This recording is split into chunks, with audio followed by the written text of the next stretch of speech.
तो महादेव महादेव, अरे कहिए ना महादेव। जो जितना धीरे बोलेगा उसका पाप उतना ही भीतर रहेगा, और जो जितना जोर से बोलेगा उसका पाप उतना ही बाहर निकलेगा। इसलिए जोर से कहिए महादेव महादेव महादेव। नमः शिवाय नमः शिवाय। इस मंत्र का जितना भी जप करोगे बाबा की कृपा होगी और सारे पाप आपके समाप्त हो जाएंगे, बाबा स्वीकार कर लेंगे। ये मेरे महादेव की करुणा है, ये मेरे बाबा की कृपा है। सारे पाप मिटा करके शिव आपको स्वीकार कर लेंगे, सारे पाप मिटा करके महादेव आपको अपना बना लेंगे। इसलिए पाप और अपराध प्रायश्चित जीवन में प्रयास करिए कि नहीं हो, और हो भी जाए तो उसका प्रायश्चित करो। अब देखो चंचुला ने वही प्रायश्चित करना शुरू कर दिया। महात्मा ने कहा बेटी भजन बढ़ा दो, भजन करो, इसी पंडाल में रहो, यही सोना, यही रहना, यही प्रसाद ग्रहण करना, यही बैठकर कथा सुनना, तुम्हारे सारे पाप समाप्त हो जाएंगे। महादेव के नाम का जप करना, 1 महीने तक तुम यहीं पर रह करके प्रायश्चित करो। कहते हैं उसी दिन से चंचुला वही बैठ गई, कथा सुनती, शिव मंत्र का जप करती, प्रसाद ग्रहण करती, और दिन रात वही कथा स्थल पर बैठे बैठे महादेव का ध्यान करती। 1 हफ्ता बीत गया, महात्मा जी आ गए। महात्मा जी ने कहा बेटी कैसा लग रहा है? कहा बाबा अब तो ऐसा लग रहा है कि जैसे स्वयं महादेव मेरे साथ चल रहे हैं।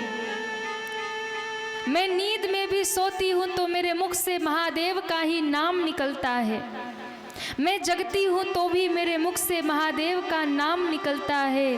अजपा जप चल रहा है, सोते जागते नींद में भी मुझे महादेव का ही ध्यान रहता है, उनका ही नाम निकलता है। ऐसा लगता है कि शिव मेरे साथ ही विराजमान है। महात्मा ने कहा वाह अच्छी बात है, और भजन बढ़ा दो, अब तक तुम जितना करती थी उसका दुगना करो, निश्चित ही तुम पर महादेव कृपा करेंगे। कहते हैं कुछ समय व्यतीत हुआ, महात्मा जी फिर आ गए। महात्मा जी ने पूछा कि बेटी अब कैसा लग रहा? कहती है महाराज अब तो मुझे नींद भी नहीं आती, अब तो हर समय महादेव का ही ध्यान रहता है, अब तो मुझे हर जगह महादेव ही दिखाई देते हैं। अब तो एक क्षण भी नींद आती है तो लगता है सो गई, और कहीं मेरे बाबा आ गए तो मैं उनके दर्शन से वंचित रह जाऊंगी, इसलिए अब तो मैं सोती भी नहीं हूँ, बस टकटकी लगाकर बाबा की राह देख रही हूँ। अब और अच्छा लग रहा है, अब तो मुझे हर क्षण बाबा ही दिखाई देते हैं, उन्हें छोड़कर दुनिया में कोई और दिखाई ही नहीं देता है।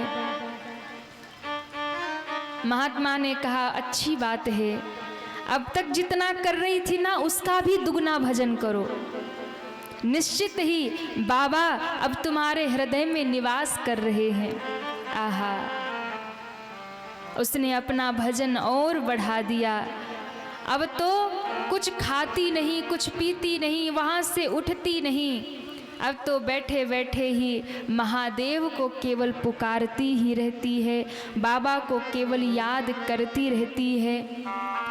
शिव का नाम तू जप ले बंदे, शिव का नाम तू जप ले बंदे, जीवन है ये थोड़ा दौड़ा जाए रे, समय समय का घोड़ा। ये जीवन बहुत तेजी से भाग रहा है, ये समय बहुत तेजी से भाग रहा है। इसलिए जितना हो सके प्रभु का नाम जप लीजिए, जितना हो सके प्रभु की भक्ति कर लीजिए, क्योंकि इस जीवन का कोई भरोसा नहीं है। अच्छा है क्या भरोसा? कोई कह दे कि नहीं, पूरा भरोसा है कि हम 100 साल जिएंगे। कोई है ऐसा? कोई भरोसा नहीं है। इसलिए जितना हो सके अपने जीवन को प्रभु भक्ति में लगा दीजिए। शिव का नाम तू जप ले बंदे, जीवन है ये थोड़ा दौड़ा जाए रे। समय का घोड़ा हो दौड़ा जाए रे। समय का घोड़ा हो दौड़ा जाए रे। समय का घोड़ा। शिव का नाम तू जप ले बंदे, शिव का नाम तू जप ले बंदे, जीवन है ये थोड़ा दौड़ा जाए रे। समय का घोड़ा हो दौड़ा जाए रे। समय का सभी तालियां बजाते हुए हरि बोल।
कर लो प्रभु की भक्ति, भक्ति में है अद्भुत शक्ति।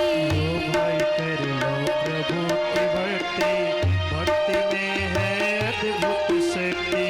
लो भाई कर लो प्रभु की भक्ति, भक्ति में है अद्भुत शक्ति। भक्ति में है अद्भुत शक्ति, भक्ति में है अद्भुत शक्ति। भक्ति में है अद्भुत शक्ति। इसी भक्ति ने यहाँ करोड़ों, इसी भक्ति ने यहाँ करोड़ों, इसी भक्ति ने यहाँ करोड़ों लोगों का मुँह मोड़ा दौड़ा जाए रे। समय का घोड़ा दौड़ा जाए रे। समय का दौड़ा जाए रे। समय का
और दोनों हाथ उठा के एक साथ तालियां बजाते हुए शिव का नाम तू जप ले बंदे, शिव का नाम तू जप ले बंदे, जीवन है ये थोड़ा दौड़ा जाए रे समय का घोड़ा, दौड़ा जाए रे समय का घोड़ा, दौड़ा जाए रे समय का घोड़ा, दौड़ा जाए रे समय का घोड़ा, दौड़ा जाए रे समय का घोड़ा, दौड़ा जाए रे समय का घोड़ा, दौड़ा जाए रे समय का घोड़ा। तो ये समय बहुत तेजी से भाग रहा है, इसलिए बुद्धिमान वही हो जो समय रहते अपने मुक्ति का उपाय कर ले, जो समय रहते भगवत भक्ति कर ले, भगवान को पकड़ ले। वरना तो एक बार ये जीवन बीत गया तो भैया अंत में केवल पछताना ही पड़ेगा।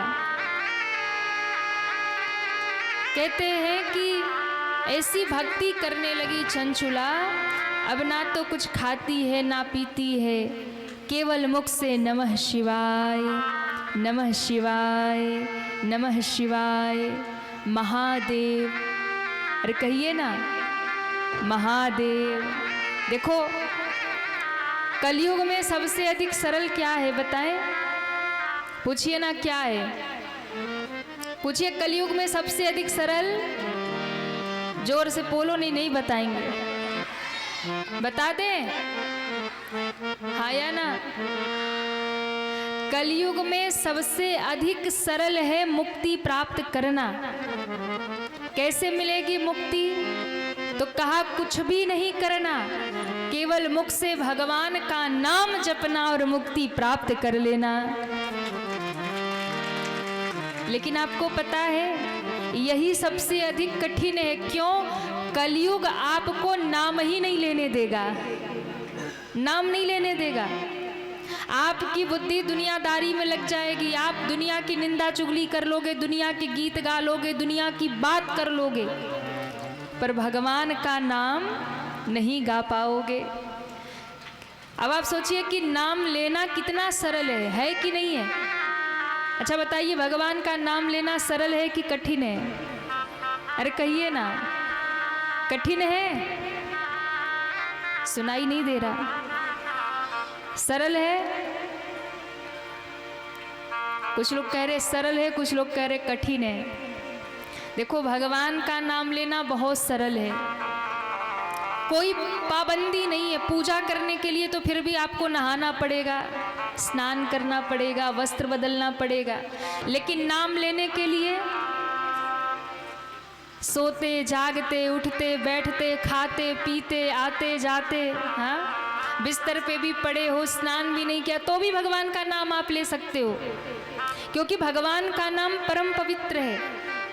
इससे अधिक सरल कुछ और नहीं है, पर इससे ज़्यादा कठिन भी कुछ नहीं है। व्यक्ति दुनिया की हर बात कर लेगा पर भगवान का नाम नहीं ले पाता, हाँ, क्योंकि पाप रोकता है, कलयुग रोकता है।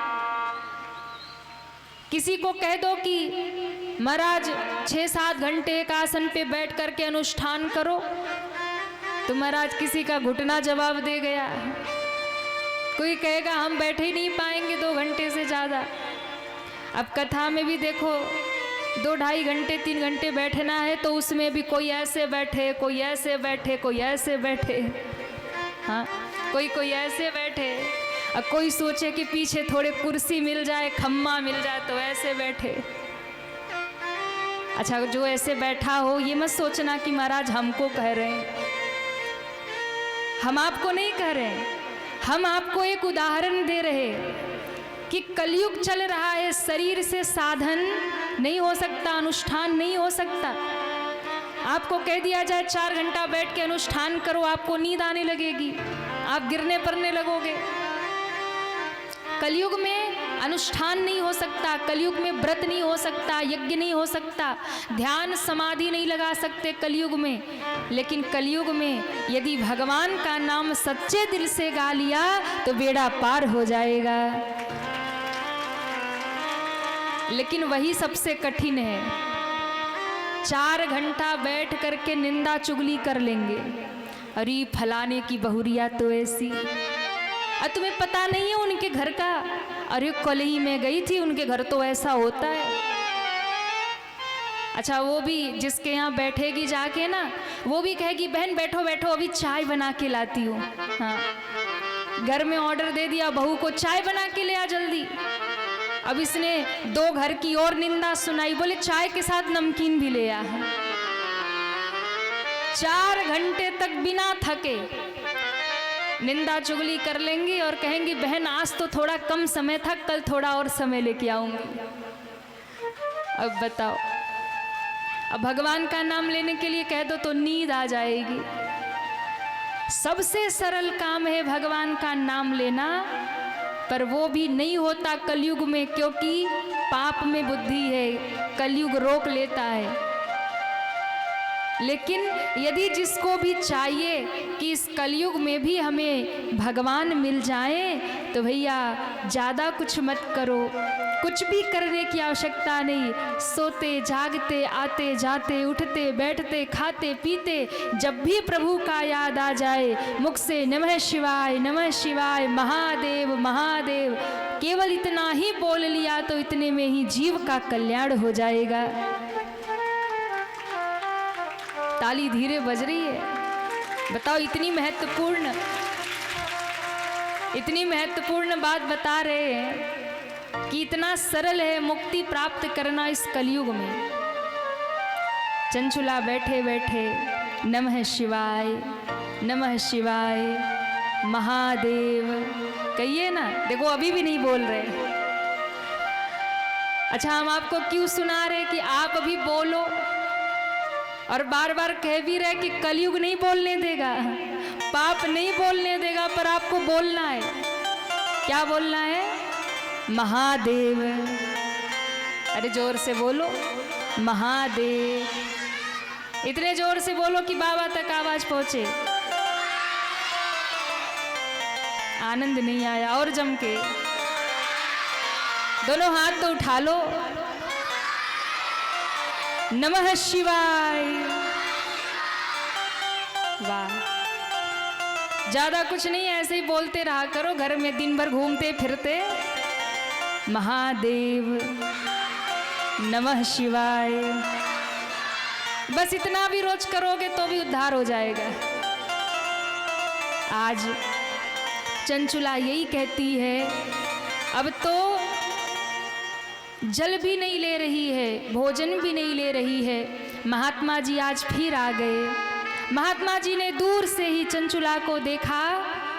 आज नहीं पूछा कि बेटी आज कैसा चल रहा है, आज नहीं पूछा कि कैसा लग रहा है, क्योंकि महात्मा ने देखकर ही समझ लिया कि अब इसे पूछने की आवश्यकता नहीं है। अब तो भजन इतना बढ़ गया है कि बाबा ने अब इसको स्वीकार कर लिया है। केवल दूर से ही देखा और दूर से देख करके महात्मा चले गए। कहा, बेटी अब तुम्हें मैं कुछ कहूँगा नहीं, क्योंकि अब तुम्हें जो पाना था वो तुम पा चुकी हो। एक दिन महादेव के सामने बैठी बैठी रो रही थी। चंचुला के आंखों से आंसू गिर रहे थे। बैठे बैठे महादेव को देख करके रो रही थी, बाबा अब कब स्वीकारोगे हमें?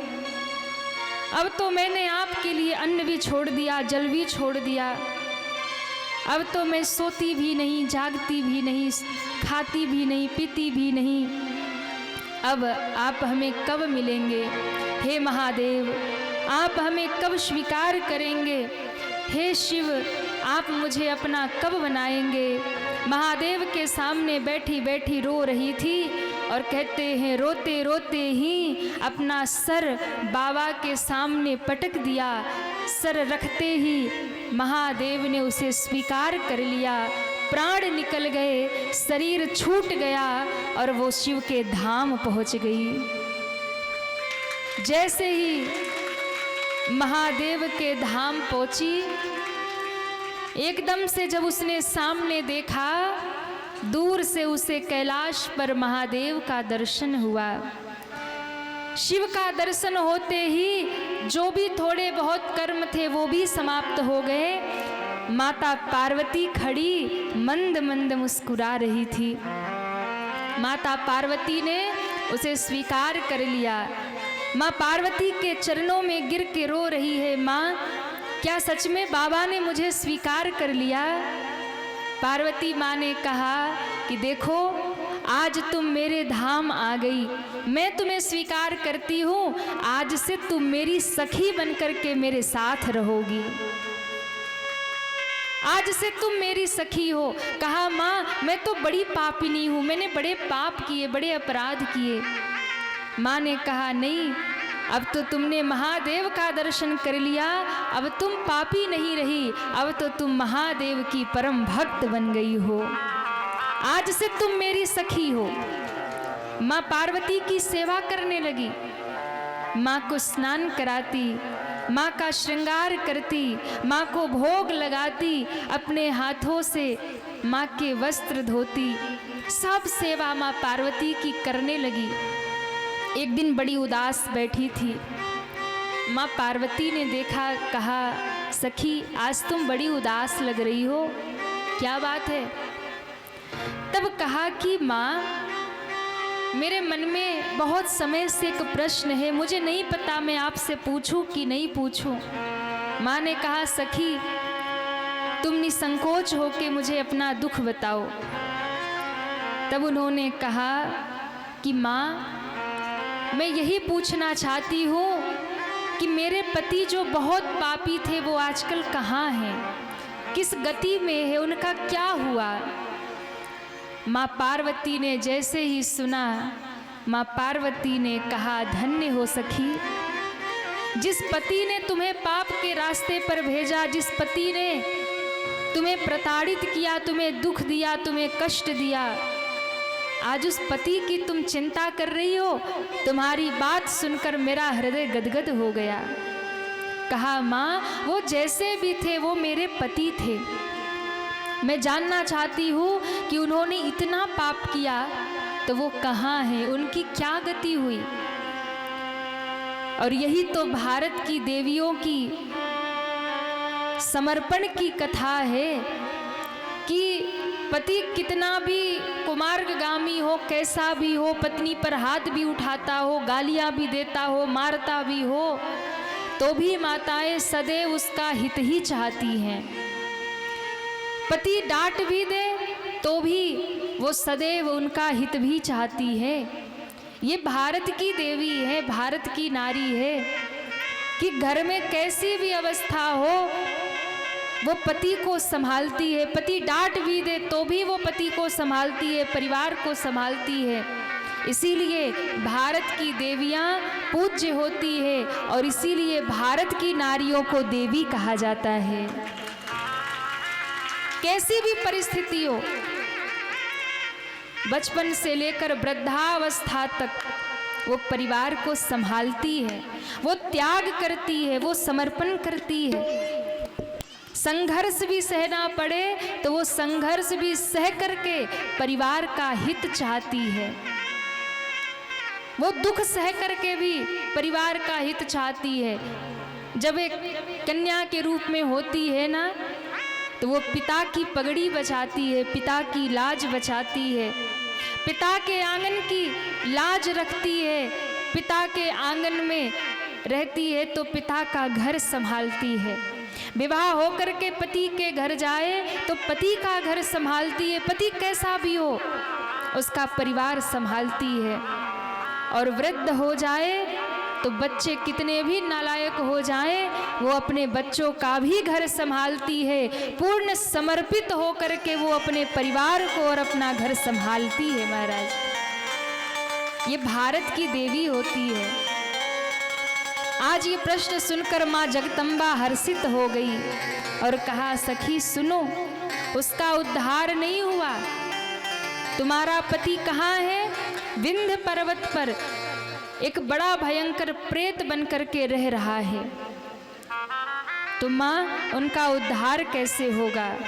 उसी समय माँ ने तुम्बरु नामक एक गंधर्व का आवाहन किया और तुम्बरु को कहा कि जाओ, मेरा आदेश है, विंध्य पर्वत पर जाओ, एक बड़ा भारी प्रेत घूम रहा होगा, जाओ उसे पकड़ो और पकड़ करके उसे शिव महापुराण की कथा सुनाओ, क्योंकि उसका उद्धार तभी होगा जब शिव महापुराण सुनेगा। जाओ और पकड़ करके उसे भागवत सुनाओ, बांध करके सुनाओ, जबरदस्ती सुनाओ।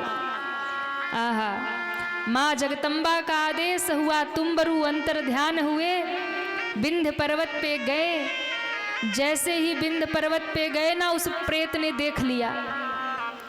देखो, जो भगवान के भक्त होते हैं ना, उनको देख करके भूत प्रेत भागने लगते हैं। तुम्बरु जैसे ही प्रकट हुए, प्रेत भागने लगा। जैसे ही प्रेत भागने लगा तो तुम्बरु ने उसे बांध लिया।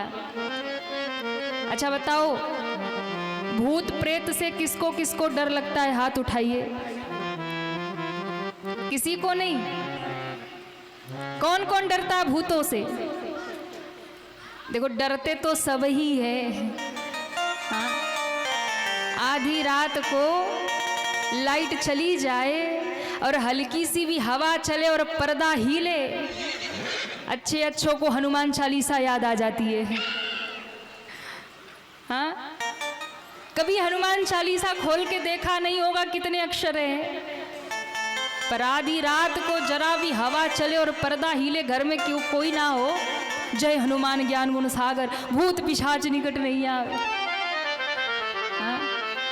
डर तो सबको ही लगता है, कोई भूत प्रेत पिशाच ना आवे। अच्छा देखो, कई बार लोग पूछते क्या महाराज सच में भूत प्रेत होते? अरे नहीं होते तो बाबा ने लिखा क्यों है कि भूत पिशाच निकट नहीं आवे, महावीर जब नाम सुनावे। होते हैं भूत प्रेत, लेकिन भूतों से डरना नहीं चाहिए। प्रेत कौन बनता है? जो पाप करता है, जो अधर्म करता है, जो आत्महत्या करता है, वो प्रेत बनता है। और प्रेत जो होता है ना, वो खुद अपने आप में बड़ा दुखी होता है, बड़ा कष्ट पाता है, और दुख में, कष्ट में वो भागता रहता है। उसे लगता है कहाँ जाऊं कि मुझे शांति मिल जाए। और भूत उसी को दिखाई पड़ते हैं जो पाप करते हैं, जो गलत काम करते हैं, जो भगवान की भक्ति करते हैं, जो प्रभु की भक्ति करते हैं। प्रेत उनको दिखना तो दूर, उनकी ओर उलट कर देखता नहीं है, भाग ही जाता है महाराज। हाँ, भक्त जहाँ भी जाए वहाँ भूत नहीं रहते, वहाँ तो भगवान रहते। इसलिए भूत से बचना है तो भगवान का नाम जपो, भूत से बचना है तो भगवान की भक्ति करो। तो भूत जो होता है, वो प्रेत जो होता है, वो खुद में परेशान होता है। और जो लोग भी गलत काम करते हैं ना, उनके आसपास से जब भूत जाते हैं, उनकी छाया पड़ती और वो भयभीत हो जाते, डर जाते। भूत किसी को डराते नहीं हैं, वो इतने भयानक होते हैं, वो इतने तकलीफ में होते हैं कि जिसके भी आसपास से जाते हैं, उसकी छाया मात्र से आदमी डर जाता है, भयभीत हो जाता है। लेकिन उसकी छाया भी उसी को प्रभावित करती है जो गलत काम करते हैं, जो पाप करते हैं। जो पुण्यात्मा है, जो भजन करने वाले हैं, उनके आसपास से भी निकल जाएगा तो भी उसका प्रभाव उसके ऊपर नहीं पड़ेगा। अब तुम्बरु ने उसे बांध लिया, बांध करके बिठा करके शिव महापुराण कथा सुनाने लगा। प्रेत भागना चाहता है, नहीं सुनना चाहता है।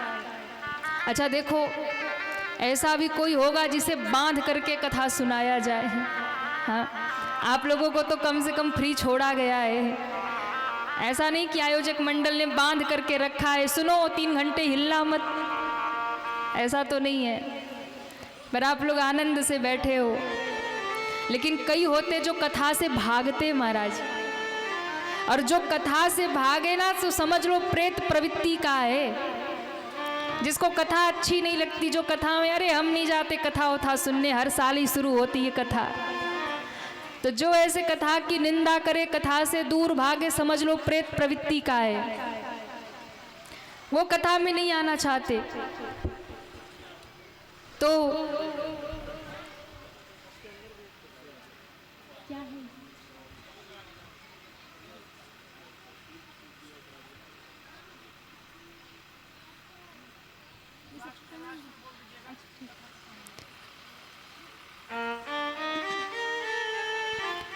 बोलिए शंकर भगवान की जय हो।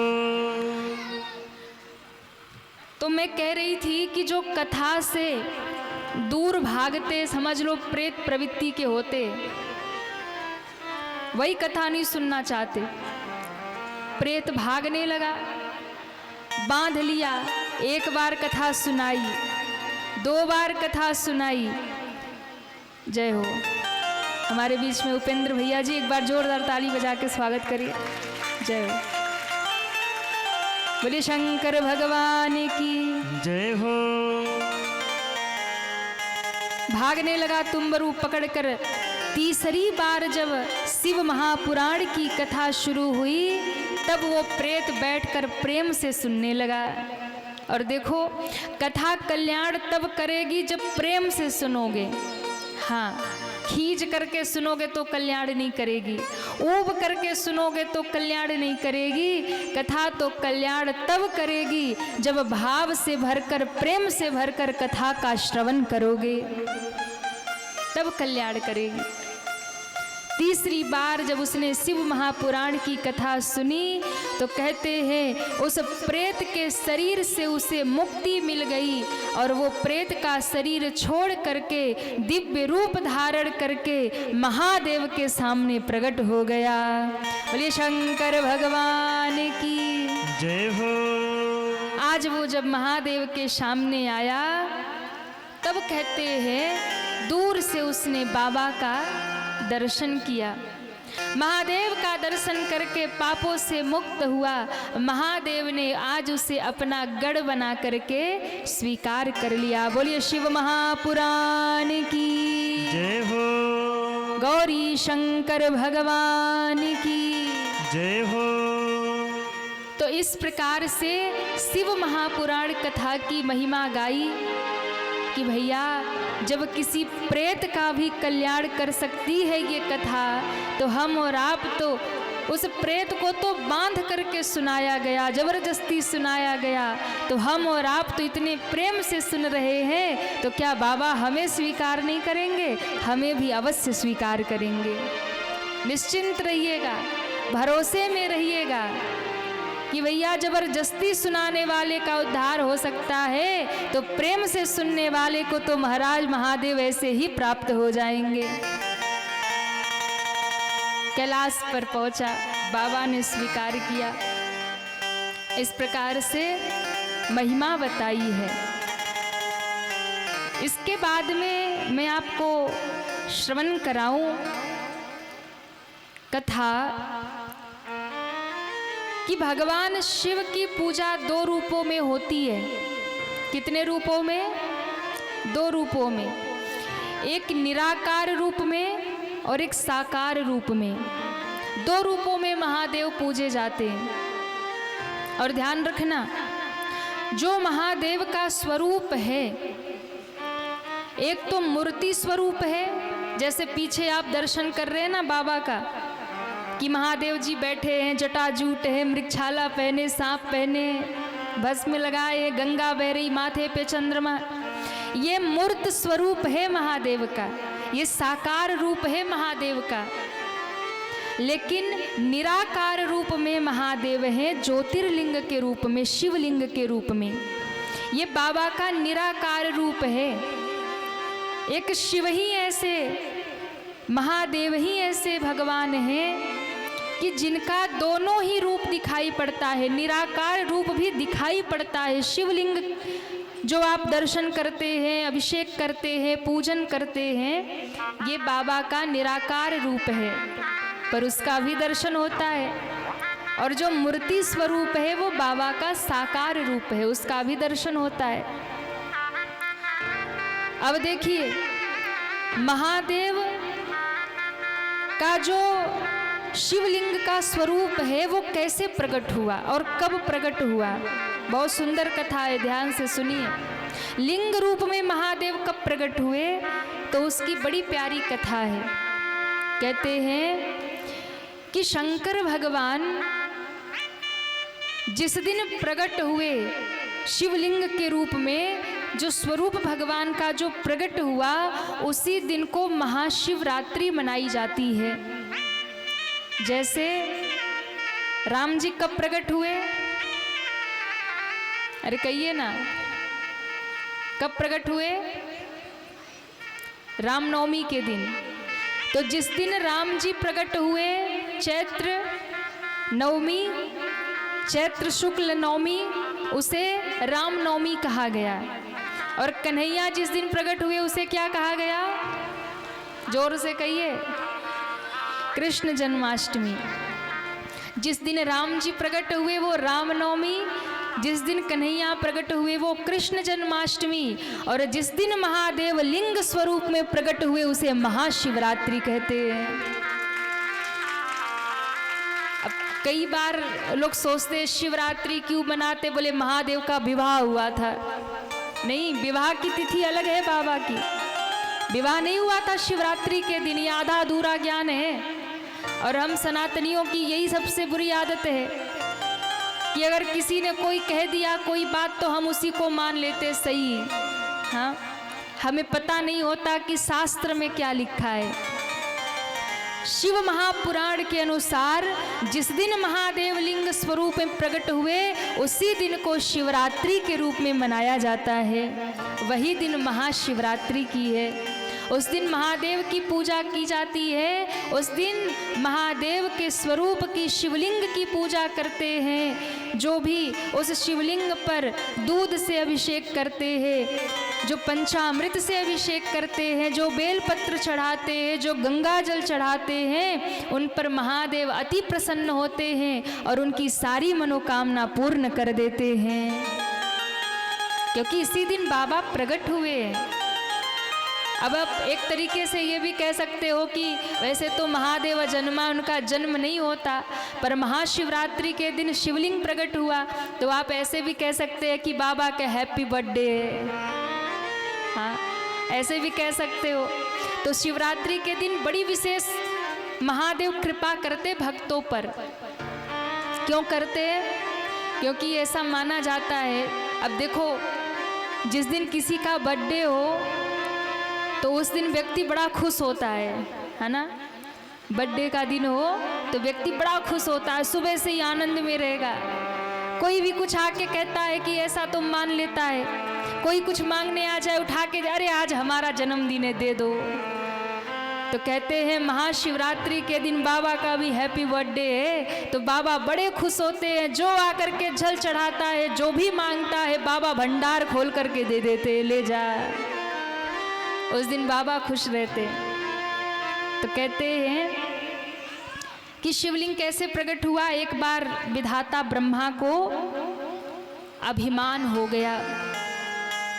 अभिमान विधाता ब्रह्मा को, ब्रह्मा जी को लगा कि सृष्टि के कर्ता धर्ता रचयिता तो हम हैं, दुनिया हम बनाते हैं, विधाता हमें, भाग्य सबका हम बनाते हैं। ये विष्णु तो दिन भर सोए रहते हैं, कोई काम धंधा है नहीं इनको। जब देखो तब से सैया पे नेत्र बंद किए, शांताकारम भुजंग शयनम, सो रहे।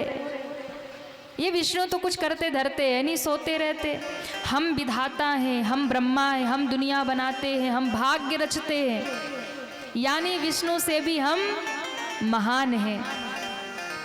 और कहते हैं जब ब्रह्मा जी को अभिमान आया तो ब्रह्मा जी सीधे विष्णु भगवान के पास गए और क्या कहते हैं, हे वत्स विष्णु उठो और हमें प्रणाम करो, हम विधाता ब्रह्मा हैं। अच्छा, विष्णु भगवान सोए सोए मंद मंद मुस्कुरा रहे, बोले अच्छा, और बोले और कुछ नहीं, हम तुमसे महान हैं, हम विधाता हैं, हम विश्व रचयिता हैं, उठो हमें प्रणाम करो। विष्णु तुम्हें तो कोई काम धंधा है नहीं, बस सोए रहते हो, सोए सोए मुस्कुरा रहे, उठो हमें प्रणाम करो। विष्णु भगवान ने कहा ब्रह्मा जी कहाँ चली गई आपकी बुद्धि, आपको खबर नहीं है हमें आपके पिता हैं, आप हमसे प्रकट हुए हैं। नारायण की नाभि से कमल की उत्पत्ति और कमल से सिर्फ ब्रह्मा की उत्पत्ति, आप तो तीसरी पीढ़ी में आते। ब्रह्मा जी ने कहा वो सब हम नहीं जानते, तुम कुछ करते धरते नहीं हो, पड़े रहते हो, उठो हमें प्रणाम करो। विष्णु भगवान को क्रोध आ गया। विष्णु भगवान ने कहा ओ ब्रह्मा, तुम विश्व के रचयिता क्या बन गए, तुम्हें ज्यादा अहंकार आ गया है। तुम्हें पता नहीं है हम सृष्टि के पालन करता हैं, हम नारायण हैं, हमसे ही सृष्टि प्रारंभ हुई है और हम में ही सृष्टि लय हो जाएगी।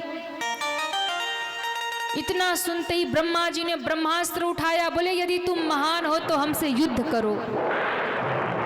नारायण भगवान ने भी सुदर्शन चक्र उठाया, धनुष बाण उठाया, बोले आओ हमसे युद्ध करो।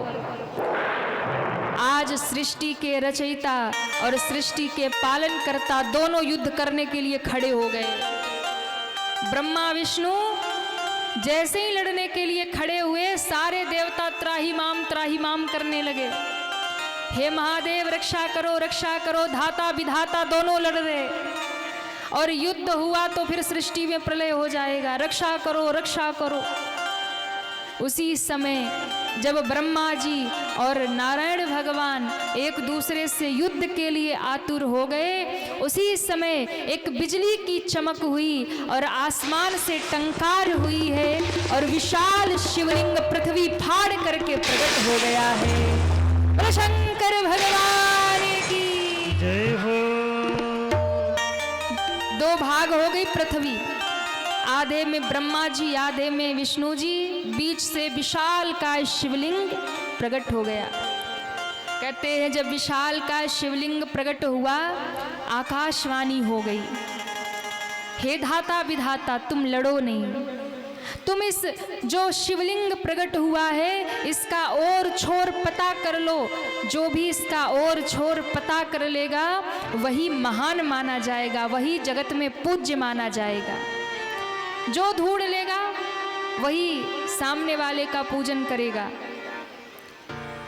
अब जैसे ही निर्णय हुआ, विष्णु भगवान ने ब्रह्मा जी को पूछा, ब्रह्मा जी बताइए ऊपर जाएंगे कि नीचे जाएंगे।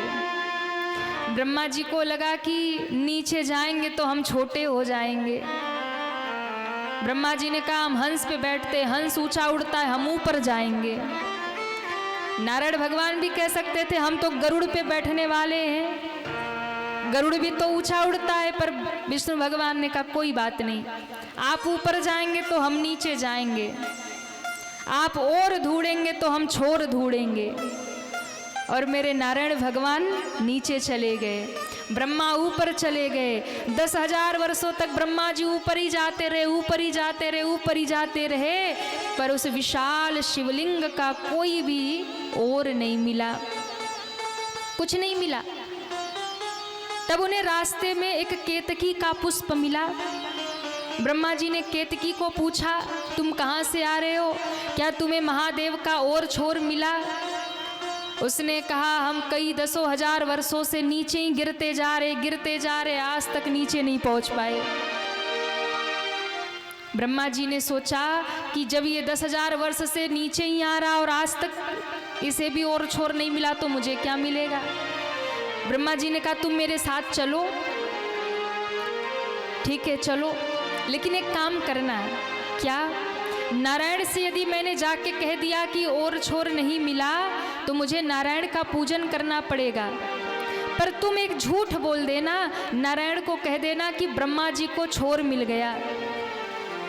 केतकी ने कहा कि अगर मैं ऐसा कहूँगा तो मुझे क्या मिलेगा? तो कहा तुम यदि ऐसा कह दोगी तो सुनो, हम तुम्हें पुष्पों का राजा बना देंगे। केतकी प्रसन्न हो गई।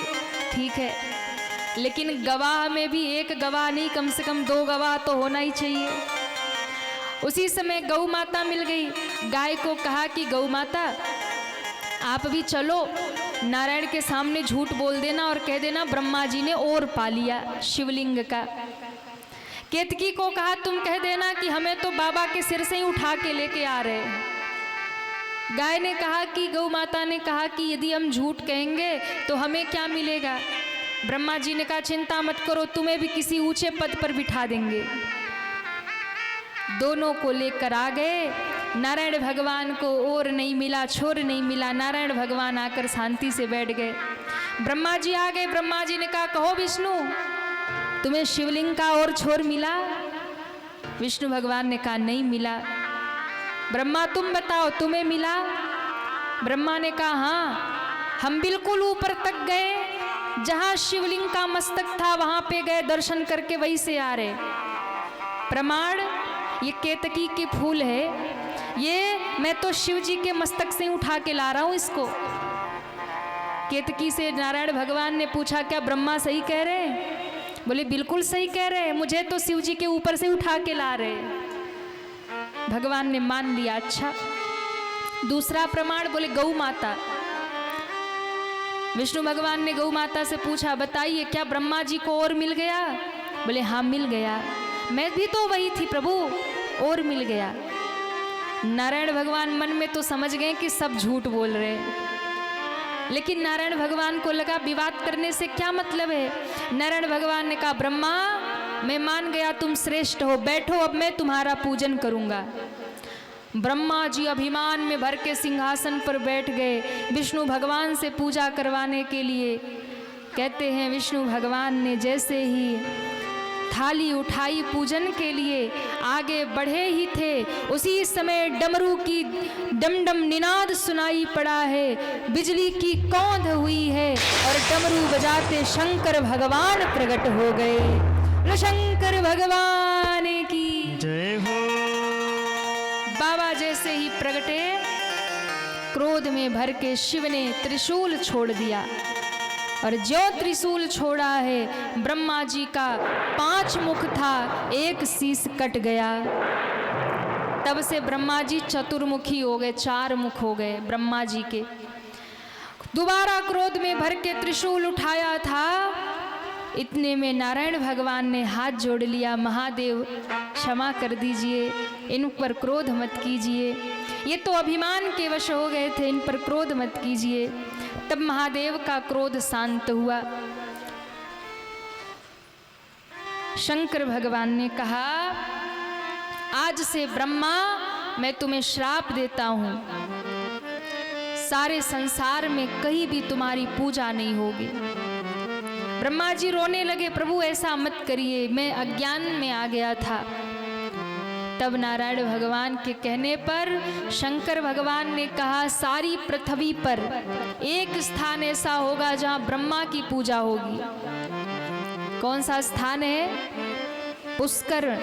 एक स्थान ऐसा है पुष्कर में जहां ब्रह्मा जी का एकमात्र मंदिर है। वैसे तो आजकल लोग ब्रह्मा जी का मंदिर बनाना शुरू कर दिए हैं, पर ब्रह्मा जी की पूजा का विधान ही नहीं है। पूरी पृथ्वी पर कहीं ब्रह्मा जी की पूजा नहीं होती, केवल पुष्कर में होती है। पुष्कर ही एक ऐसा स्थान है जहां ब्रह्मा जी पूजे जाएंगे, बाकी और कहीं पूजा नहीं होगी, ये महादेव ने कहा। केतकी का पुष्प, भगवान ने कहा तुमने असत्य का साथ दिया है, आज से तुम्हें श्राप देता हूं कि महादेव के ऊपर सारे पुष्प चढ़ाए जाएंगे, पर केतकी का पुष्प फूल कभी नहीं चढ़ेगा। केतकी रोने लगी, महादेव मुझ पर कृपा करिए।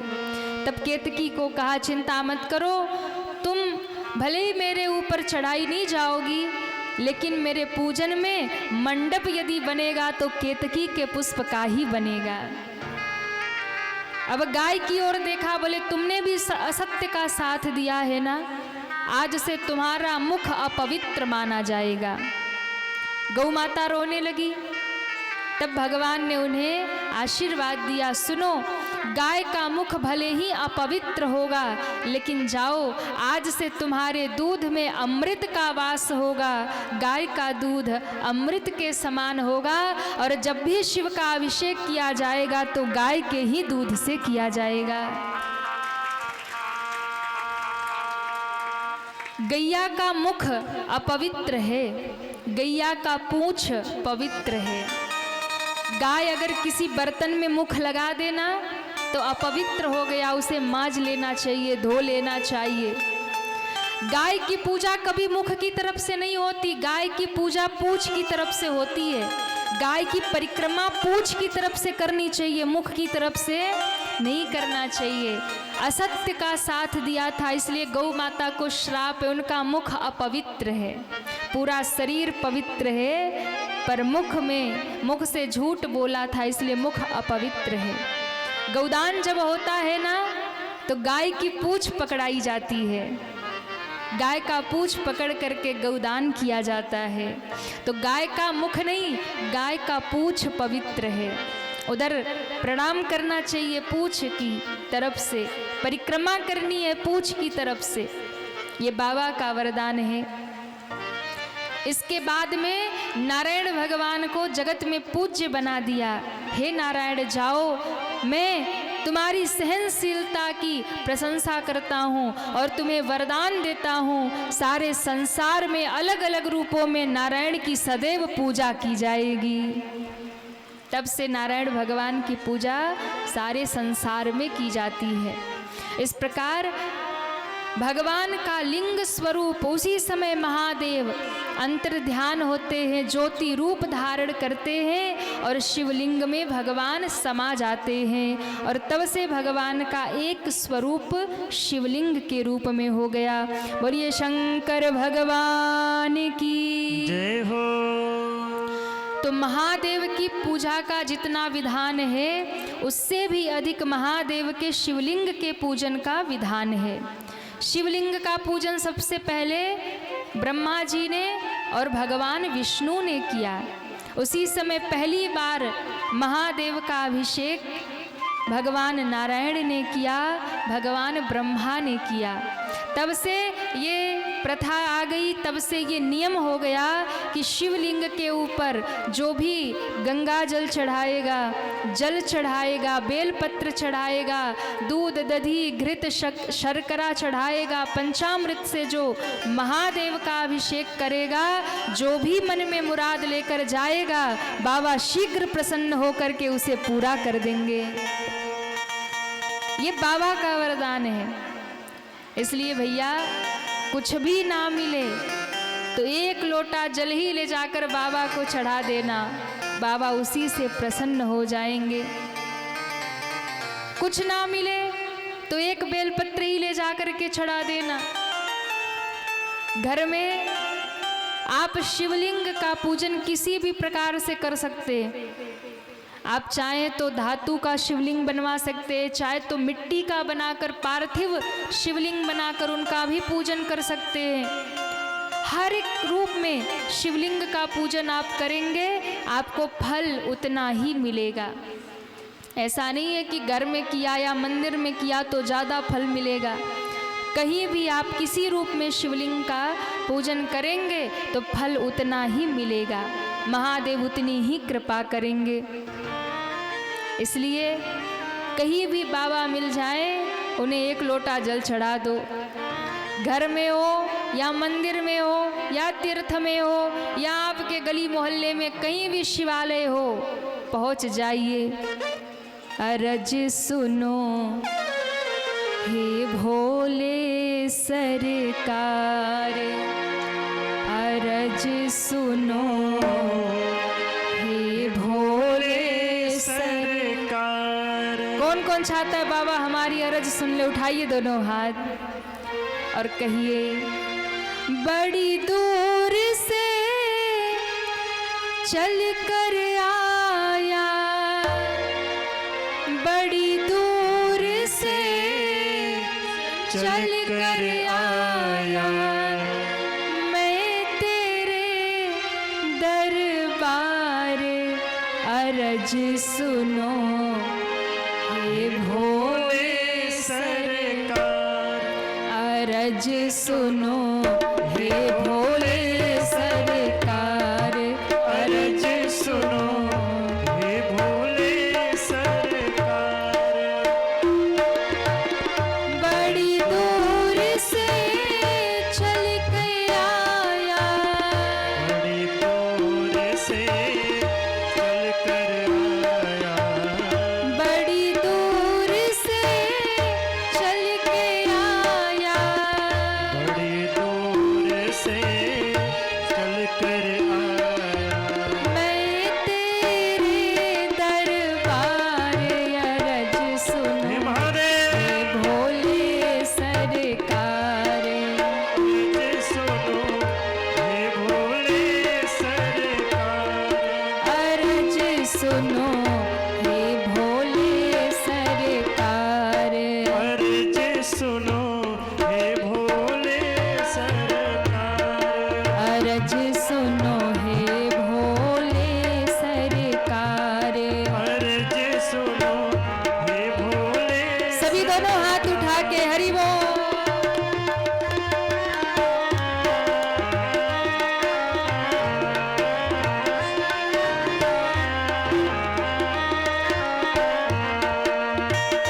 भटके हुए को राह दिखाते। समय का पहिया तुम ही चलाते, भटके हुए को राह दिखाते।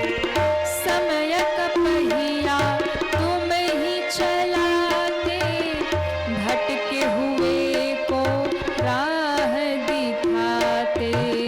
समय का पहिया तुम ही चलाते, भटके हुए को राह दिखाते। करो कृपा मुझ दीनहीन पर, करो कृपा मुझ दीनहीन पर। करो कृपा मुझ दीनहीन पर। करो कृपा मुझ दीनहीन पर। जग के पालनहार अरज सुनो हे भोले सरकार। अरज सुनो हे भोले सरकार। अरज सुनो हे भोले सरकार। अरज सुनो हे भोले सरकार। बड़ी दूर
चाहता है हमारी नैया का पार बाबा लगा दे। उठाइए दोनों हाथ पूरे पूरे और एक साथ तालियां बजाते हुए सब बाबा से कहिए, बाबा मेरी नैया भंवर में डोले, मेरी नैया भंवर में डोले। अब कर तो उसको पार, अरज सुनो हे भोले सरकार, अरज सुनो हे भोले सरकार, अरज सुनो हे भोले सरकार। अरज सुनो हे भोले सरकार। मेरी नैया भंवर में डोले, मेरी नैया बाबा भंवर में डोले। कर दो उसको पार, अरज सुनो भोले सरकार, अरज सुनो हे भोले सरकार, हे भोले सरकार। अरज सुनो हे भोले सरकार, हे भोले सरकार।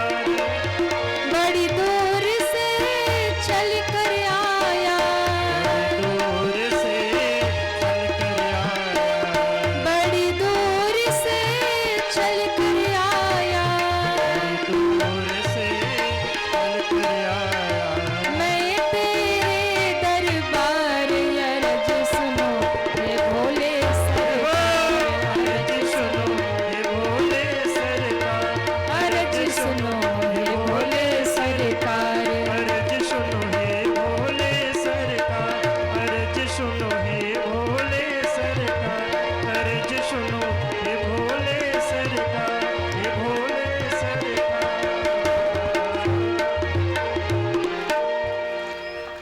बड़ी दूर से चल कर आया, अरे कहिए ना, बड़ी दूर से मैं तेरे दरबार, अरज सुनो हे भोले। किसको अपनी अर्जी बाबा को सुनाने, उठाइए दोनों हाथ। जो हाथ उठा के आज कहेगा बाबा उसकी अर्जी सुन लेंगे, और जो नहीं कहेगा उसकी गारंटी नहीं है। तो जिसको भी अपनी बिगड़ी बनानी है दोनों हाथ उठाइए और कहिए, अरज सुनो हे भोले, अरज सुनो। बड़ी दूर से चल कर, बड़ी दूर से मैं तेरे, अरज सुनो हे भोले,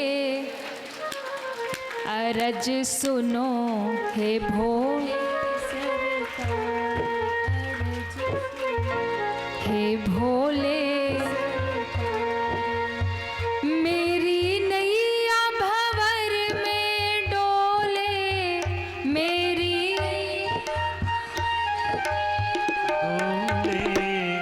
जो नहीं गा रहे उनकी भंवर में ही रह जाएगी। पार लगानी है नैया, अरे हाँ या ना, लगानी है। उठाइए पूरे पूरे हाथ और एक साथ तालियां बजाते हुए, मेरी नैया भंवर में डोले, मेरी नैया भंवर में डोले। बाबा से कहिए, मेरी नैया। आवाज हम तक नहीं आ रही तो बाबा तक क्या पहुंचेगी, हाँ?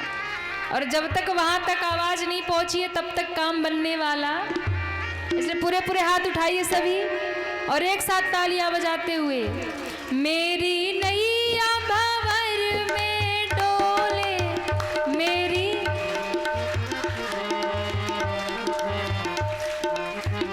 तबला बंद करिए, आप लोगों की आवाज पहुंचनी चाहिए। उठाइए दोनों हाथ, मेरी नैया भंवर में, मेरी नैया। अरे कर दो उसको, अरज सुनो वाह, ऐसे अर्जी लगाओगे तब बाबा सुनेंगे। हाँ, कंजूसी करोगे तो सुनने वाले नहीं है। इसलिए पूरे पूरे हाथ उठा के अरज सुनो, अरज सुनो हे भोले, बड़ी दूर से चल कर आया, बड़ी मैं तेरे अरज सुनो, अरज सुनो हे भोले। बोलिए शंकर भगवान की जय हो, श्री काशी विश्वनाथ की जय हो।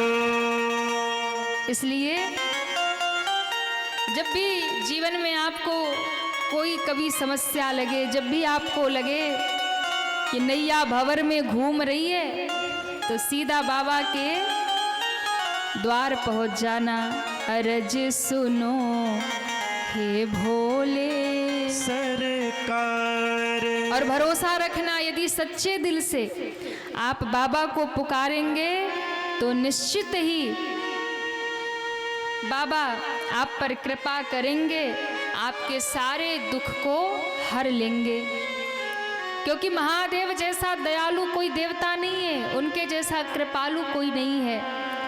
बड़े दयामय हैं महादेव, बड़े कृपामय हैं, दयामय हैं। बहुत जल्दी रीझने वाले, बहुत जल्दी आशीर्वाद देने वाले अगर कोई है तो बाबा विश्वनाथ हैं, हमारे शिव महादेव हैं।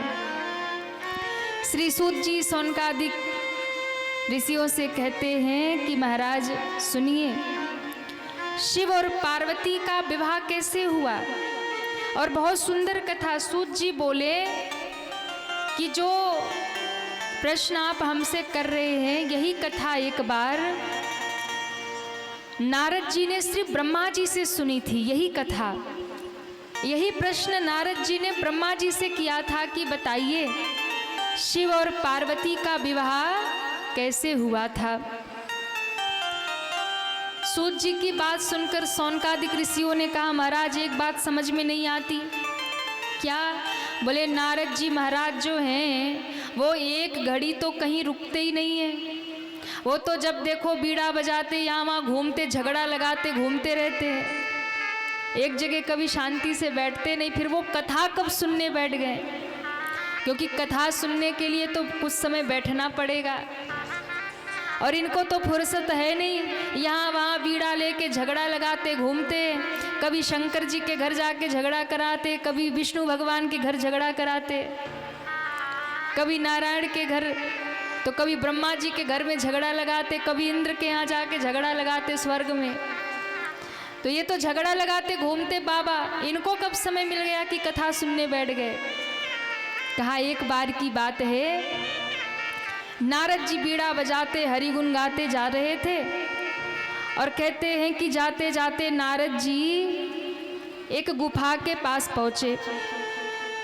और उस गुफा के पास जब नारद जी पहुँचे तो बड़ा रमणीय स्थान था हिमालय में। उस गुफा में नारद जी बैठे तो उनकी समाधि लग गई, ध्यान लग गया। ध्यान समाधि में जब बैठे तो कहते हैं ध्यान समाधि को देखकर इंद्र का सिंहासन डगमगाने लगा। इंद्र को लगा कि ऐसा ना हो कि बाबा जी तपस्या करके और इंद्रासन ही हड़प ले। तो इंद्र ने कामदेव को भेजा, जाओ बाबा की तपस्या भंग करो। कामदेव ने बहुत प्रयास किया, बाबा की तपस्या भंग नहीं हुई। तब कामदेव ने एक पुष्पों का हार उठाया और बाबा के गले में डाल दिया। बोले धन्य हो देव ऋषि नारद। नारद जी ने जैसी प्रशंसा सुनी सोई आँख खोल दिया। नारद जी ने कहा क्या हुआ? बोले आप तो महान हैं, आप जैसा महान कोई दुनिया में नहीं है। क्यों? मैंने आपकी समाधि तोड़ने का प्रयास किया, आपके नेत्र नहीं खुले, और अब तो आपने क्रोध भी नहीं किया, आप तो परम तपस्वी हो। अरे मैंने शंकर जी का तप भंग कर दिया, पर नारद जी का नहीं कर पाया। अब नारद जी ने जब प्रशंसा सुनी तो थोड़ा अभिमान हो गया। प्रशंसा कई बार अभिमान प्रकट करती है। चार लोग समाज में कह दें अरे महाराज आप तो ऐसे हो, तो व्यक्ति थोड़ा सा तो टाइट हो जाता है कि हाँ हम तो ऐसे हैं। नारद जी को अभिमान हो गया, जाकर शंकर जी को कहते हैं सुनो बाबा हम तो आपसे भी महान हो गए। क्यों? मैंने काम को भी जीत लिया, क्रोध को भी जीत लिया। शंकर जी को समझ में आ गया कि अब नारद बाबा की उल्टी गिनती शुरू हो गई है। शंकर जी ने कहा सुनो नारद ये बात तुमने हमको तो बता दी पर और किसी को मत बताना, और नारायण को तो बिल्कुल मत बताना।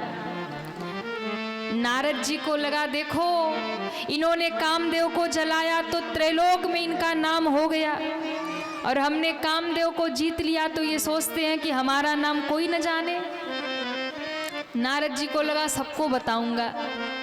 और एक बात, नारद जी को लगा दुनिया भर की न्यूज़ तो हम फैलाते हैं, दुनिया भर की खबर तो हम फैलाते हैं इधर उधर, पर हमारी खबर कौन फैलावे।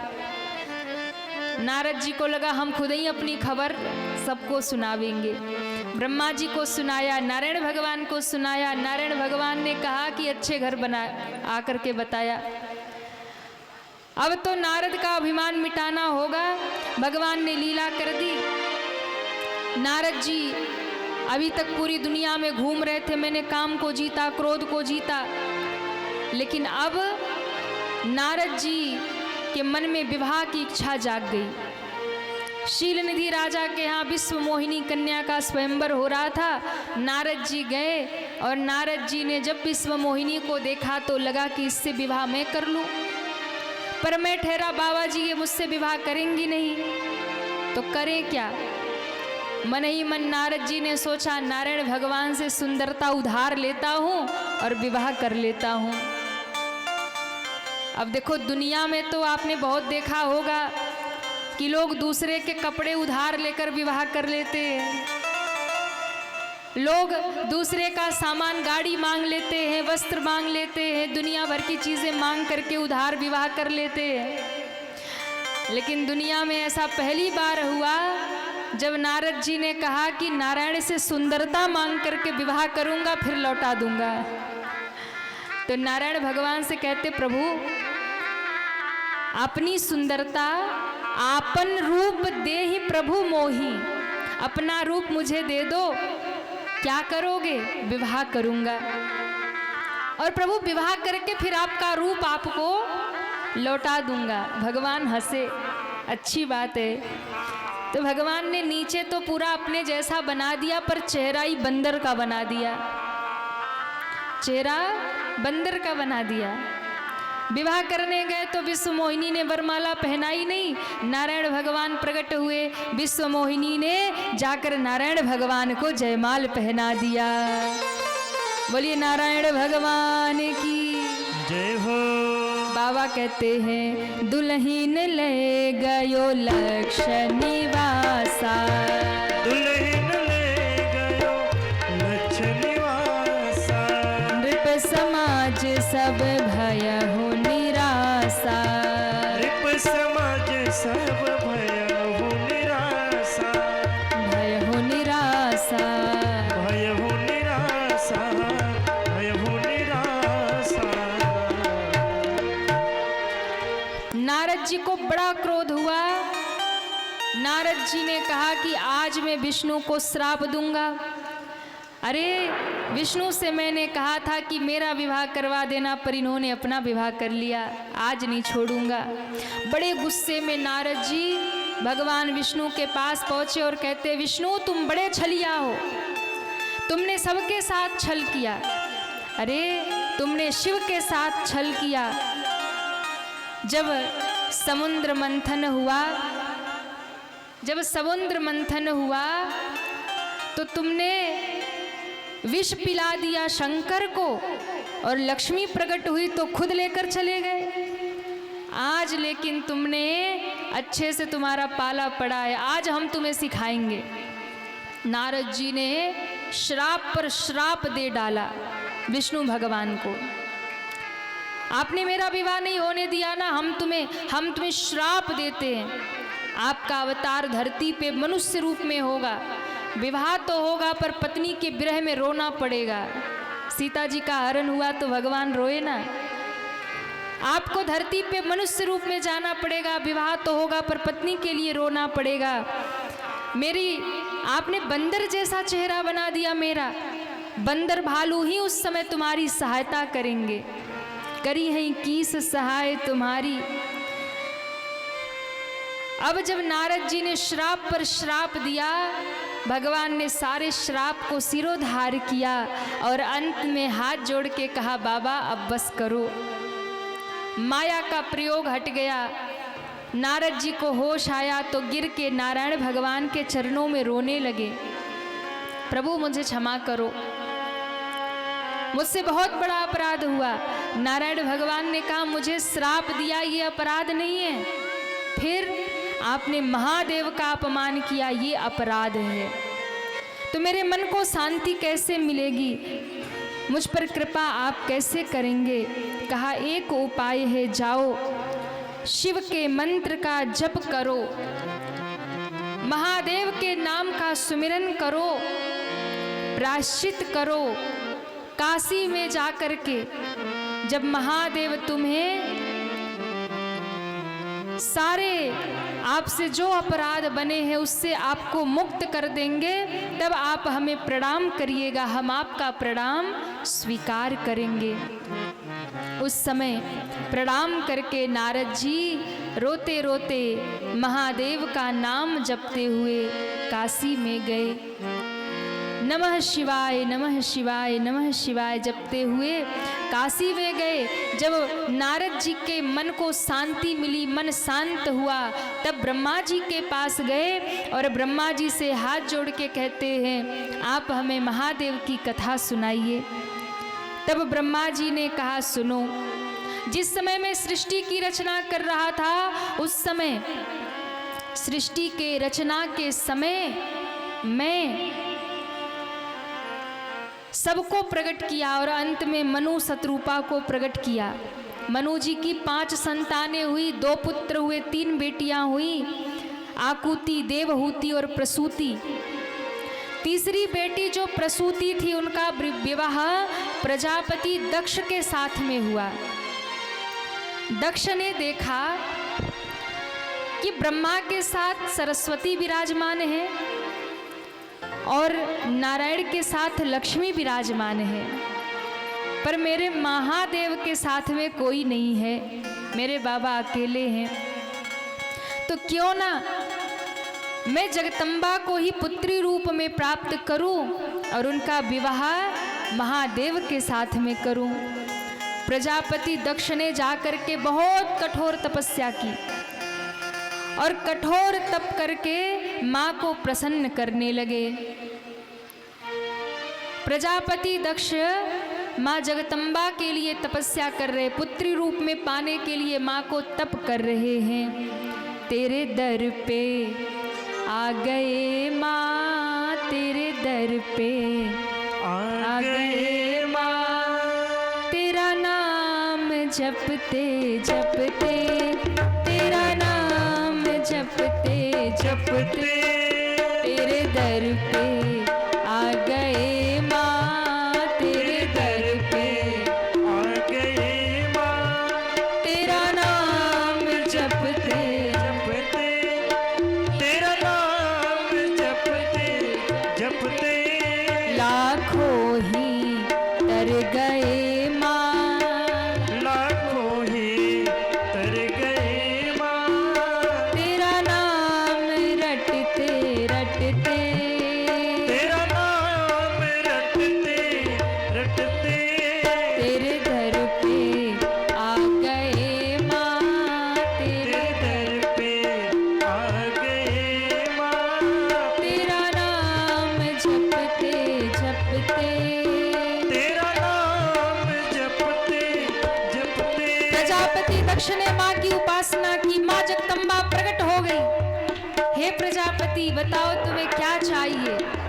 दक्ष ने दोनों हाथ जोड़ लिए। या देवी सर्वभूतेषु मातृरूपेण संस्थिता नमस्तस्यै नमस्तस्यै नमस्तस्यै नमो नमः। हे माँ आपकी जय हो जय हो। माँ ने कहा क्या चाहिए? कहा आप मेरी पुत्री बन करके आ जाइए। माँ ने वरदान दिया, बोले प्रजापति मैं तुम्हारे घर कन्या तो बन के आऊंगी, पर तब तक ही तुम्हारे साथ रहूंगी जब तक तुम मेरा सम्मान करोगे। जिस दिन तुम मेरा अपमान कर दोगे ना, उसी दिन मैं तुम्हें छोड़कर चली जाऊंगी। प्रजापति दक्ष के घर में सती के रूप में माँ प्रकट हो गई। बोलिए सती मैया की जय हो।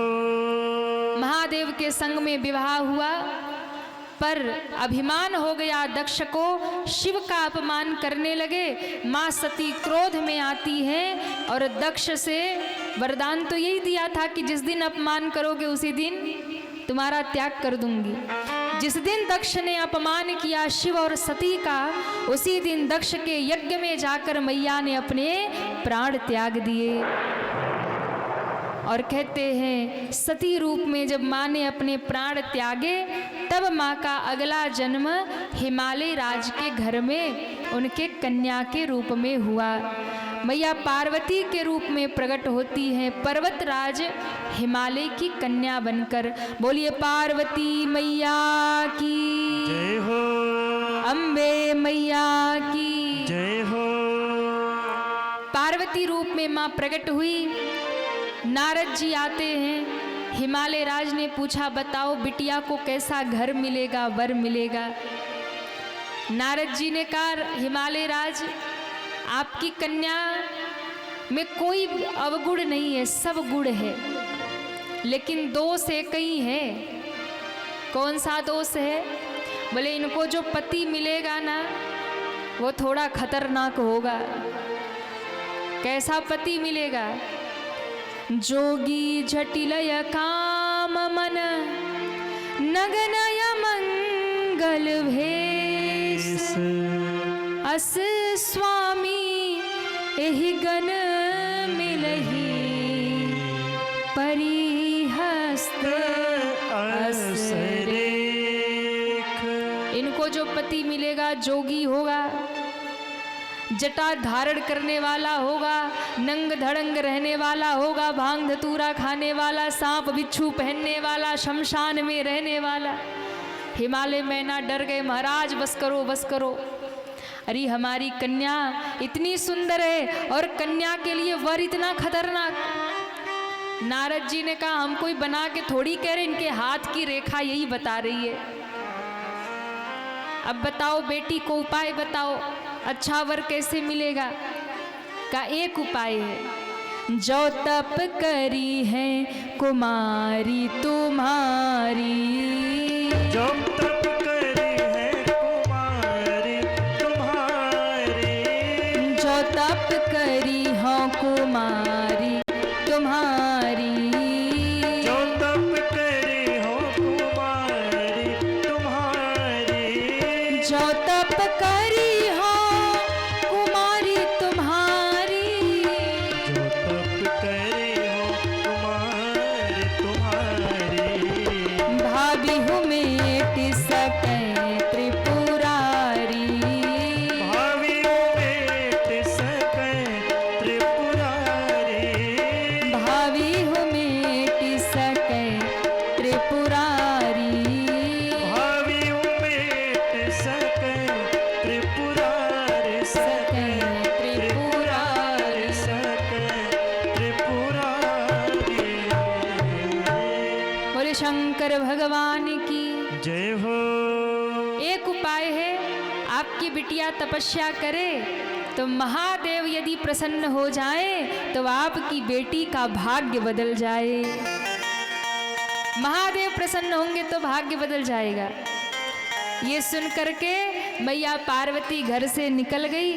शिव के लिए मैया पार्वती ने कठोर तप करना प्रारंभ कर दिया। अब आज मैया पार्वती को तपस्या करने दीजिए, कल तक मैया पार्वती की तपस्या पूरी हो जाएगी और कल आपके चंदौली में पूज्य महाराज श्री का आगमन हो जाएगा और तब बाबा का विवाह किया जाएगा फगुइया में। अरे फगुइया तो चंदौली में ही है ना। हाँ, तो कल बाबा का विवाह होगा। आइए आज की कथा हम और आप सभी यही विश्राम करें, सभी दोनों हाथ जोड़े और भाव से बोले। कथा विसर्जन आज की सुनहु वीर हनुमान,